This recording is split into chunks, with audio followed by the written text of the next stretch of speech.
Audio clip number 12، اس میں آپ انشاءاللہ عز و جل قرآن پاک کی سورہ بقرہ کی آیت نمبر 28 سے 30 تک کی تلاوت، ترجمہ اور تفسیر صراط الجنان سنیں گے۔ بسم اللہ الرحمن الرحیم۔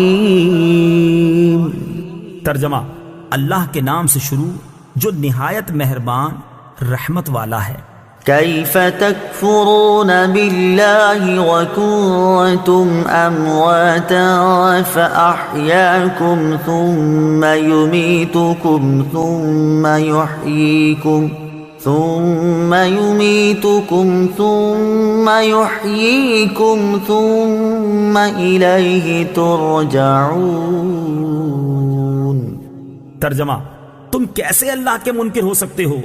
حالانکہ تم مردہ تھے تو اس نے تمہیں پیدا کیا، پھر وہ تمہیں موت دے گا، پھر تمہیں زندہ کرے گا، پھر اسی کی طرف تمہیں لوٹایا جائے گا۔ کیف تکفرون باللہ، تم کیسے اللہ کے منکر ہو سکتے ہو؟ تفسیر صراط الجنان میں ہے، توحید و نبوت کے دلائل اور کفر و ایمان کی جزا و سزا ذکر کرنے کے بعد اللہ تعالیٰ نے اپنی خاص و عام نعمتوں کا اور قدرت کی عجیب نشانیوں کا ذکر فرمایا اور کفر کی خرابی اور برائی کو کافروں کے دلوں میں بٹھانے کے لیے انہیں خطاب کیا کہ تم کس طرح خدا کے منکر ہوتے ہو، حالانکہ تمہارا اپنا حال اللہ تعالیٰ پر ایمان لانے کا تقاضا کرتا ہے، کیونکہ تم بدن میں روح ڈالے جانے سے پہلے تمام مراحل میں مردہ تھے، یعنی کچھ نہ تھے یا بے جان جسم تھے، پھر اس نے تم میں روح ڈال کر تمہیں زندگی دی، پھر زندگی کی مدت پوری ہونے پر تمہیں موت دے گا، پھر تمہیں زندہ کرے گا۔ اس سے یا تو قبر کی زندگی مراد ہے جو سوال کے لیے ہوگی، یا قیامت کی، پھر تم حساب کتاب اور جزا کے لیے اس کی طرف لوٹائے جاؤ گے۔ تو اپنے اس حال کو جان کر تمہارا کفر کرنا نہایت عجیب ہے۔ اس آیت میں غور کریں تو ہم مسلمانوں کے لیے بھی نصیحت ہے کہ ہم بھی کچھ نہ تھے، لیکن اللہ تعالیٰ نے ہمیں زندگی عطا کی اور زندگی گزارنے کے لوازمات اور نعمتوں سے نوازا، تو اس کی عطاؤں سے فائدہ اٹھا کر اس کی یاد سے غافل ہونا اور ناشکری اور غفلت کی زندگی گزارنا کسی طرح ہمارے شایان شان نہیں ہے۔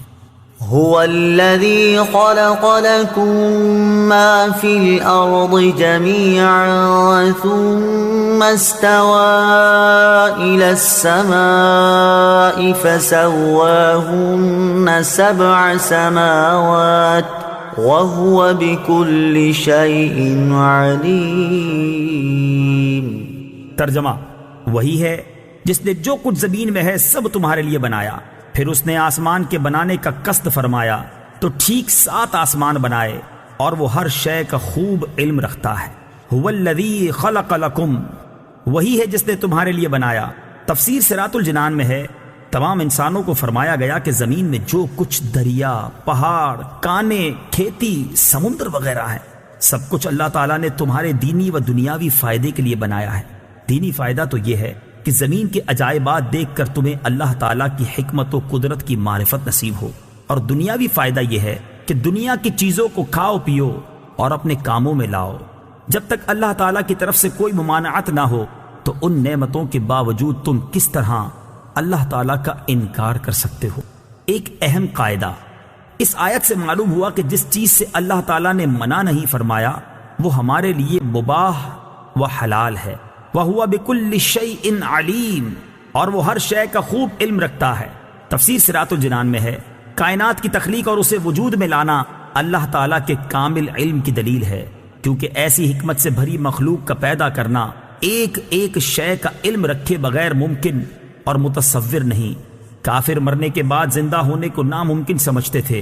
ان آیتوں میں کافروں کے اس عقیدے کے غلط و باطل ہونے پر ایک عظیم دلیل قائم کی گئی ہے کہ جب اللہ تعالیٰ قدرت و علم والا ہے اور جس میں حیات کی صلاحیت بھی رکھتا ہے تو موت کے بعد دوبارہ زندہ کرنا کیسے ناممکن ہو سکتا ہے؟ وَإِذْ قَالَ رَبُّكَ لِلْمَلَائِكَةِ إِنِّي جَاعِلٌ فِي الْأَرْضِ خَلِيفَةً قَالُوا أَتَجْعَلُ فِيهَا مَن يُفْسِدُ فِيهَا وَيَسْفِكُ الدِّمَاءَ وَنَحْنُ نُسَبِّحُ بِحَمْدِكَ وَنُقَدِّسُ لَكَ قال انی اعلم ما لا تعلمون۔ ترجمہ: اور یاد کرو جب تمہارے رب نے فرشتوں سے فرمایا میں زمین میں اپنا نائب بنانے والا ہوں، تو انہوں نے عرض کیا کیا تو زمین میں اسے نائب بنائے گا جو اس میں فساد پھیلائے گا اور خون بہائے گا، حالانکہ ہم تیری حمد کرتے ہوئے تیری تسبیح کرتے ہیں اور تیری پاکی بیان کرتے ہیں۔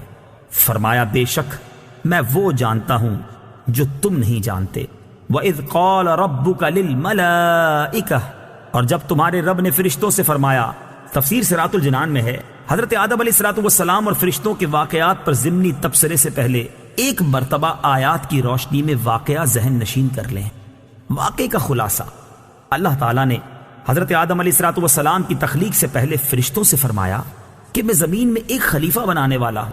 اس پر فرشتوں نے عرض کی اے اللہ عز و جل، کیا تو زمین میں اس کو نائب بنائے گا جو اس میں فساد پھیلائے گا اور خون بہائے گا، حالانکہ ہم ہر وقت تیری تسبیح و تحمید کرتے ہیں، یعنی تیری خلافت کے مستحق ہم ہیں۔ اللہ تعالیٰ نے فرمایا جو مجھے معلوم ہے وہ تمہیں معلوم نہیں۔ پھر اللہ تعالیٰ نے حضرت آدم علیہ السلام کی تخلیق کے بعد انہیں تمام چیزوں کے نام سکھا دیے، پھر ان چیزوں کو فرشتوں کے سامنے پیش کر کے فرمایا کہ اگر تم اس بات میں سچے ہو کہ تم ہی خلافت کے مستحق ہو تو ان چیزوں کے نام بتاؤ۔ فرشتوں نے یہ سن کر عرض کی اے اللہ عز و جل، ہمیں تو صرف اتنا علم ہے جتنا تو نے ہمیں سکھا دیا، ساری علم و حکمت تو تیرے پاس ہے۔ پھر اللہ تعالیٰ نے حضرت آدم علیہ السلام سے فرمایا اے آدم، تم انہیں ان تمام اشیاء کے نام بتا دو۔ جب حضرت آدم علیہ السلام نے انہیں ان اشیاء کے نام بتائے تو اللہ تعالیٰ نے فرمایا اے فرشتوں، کیا میں نے تمہیں نہ کہا تھا کہ میں آسمانوں اور زمین کی تمام چھپی چیزیں جانتا ہوں اور میں تمہاری ظاہر اور پوشیدہ باتوں کو جانتا ہوں۔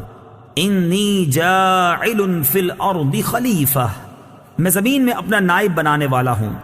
تفسیر صراط الجنان میں ہے خلیفہ اسے کہتے ہیں جو احکامات جاری کرنے اور دیگر اختیارات میں اصل کا نائب ہوتا ہے۔ اگرچہ تمام انبیاء علیہ السلام اللہ تعالیٰ کے خلیفہ ہیں، لیکن یہاں خلیفہ سے حضرت آدم علیہ السلام مراد ہیں، اور فرشتوں کو حضرت آدم علیہ السلام کی خلافت کی خبر اس لیے دی گئی کہ وہ ان کے خلیفہ بنائے جانے کی حکمت دریافت کریں اور ان پر خلیفہ کی عظمت و شان ظاہر ہو کہ ان کو پیدائش سے پہلے ہی خلیفہ کا لقب عطا کر دیا گیا ہے، اور آسمان والوں کو ان کی پیدائش کی بشارت دی گئی۔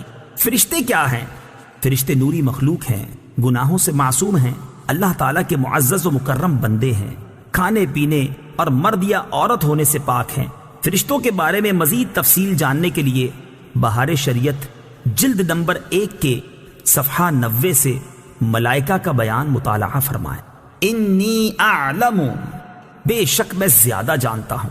تفسیر صراط الجنان میں ہے فرشتوں کے جواب میں اللہ تعالیٰ نے فرمایا کہ جو میں جانتا ہوں وہ تم نہیں جانتے، کیونکہ خلیفہ بنانے میں میری حکمت تم پر ظاہر نہیں۔ بات یہ ہے کہ انہی انسانوں میں انبیاء بھی ہوں گے، اولیاء بھی اور علماء بھی، اور یہ حضرات علمی و عملی دونوں فضیلتوں کے جامع ہوں گے۔